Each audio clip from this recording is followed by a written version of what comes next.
Today's story, Buried Names.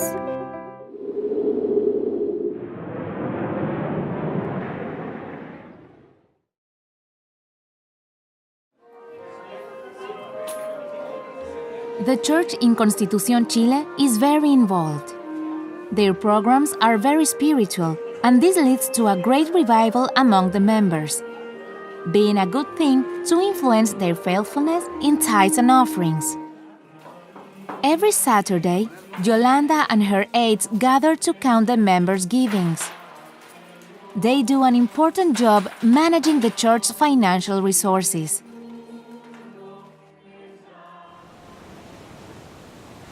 She had asked a very trustworthy church member to keep the tithes and offerings while she was away.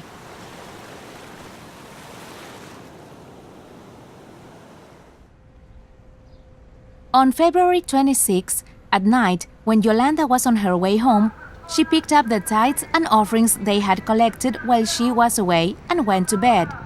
Later, at the early morning hours, she was awakened by a violent earthquake. Amid the noise, darkness, confusion, and panic, she managed to wake up her husband and child and quickly get out of the house. With no time to lose, she grabbed what she could and they got into the car. Hector, we have to find Susana. She is in the 5th floor. We have to find her in her apartment in the 5th floor. Desperation was increasing. They were all screaming to get out of the place as quickly as possible. Don't drive against traffic. You're going to crash.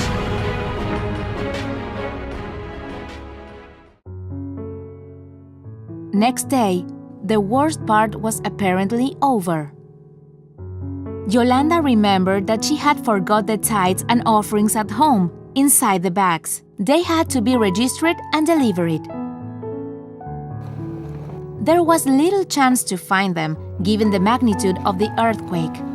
The earthquake had destroyed much of the city. People walked down the streets, looking for their relatives, trying to recover what they had lost. Yolanda didn't lose her faith. She believed that God had looked after those bags. She started the search, but had no success. Among the debris, mud, and sand, they started the hard labor to clean what once had been her home. Suddenly, Hector, her husband, found a bag surrounded by garbage. It was damaged, but its interior was just fine.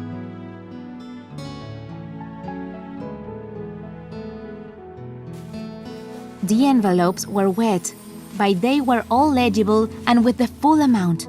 It was a miracle. One by one, they rescued the names of the givers and the amount given by each of them. Marcela Orellana. She thanks God for showing His love, care, and power in the midst of the disaster both to the church in Constitución and her family. So we have 1,743,000 pesos. Taste and see. In recognition and gratitude to Christ for everything that He is, we give our tithes and offerings as a part of our worship.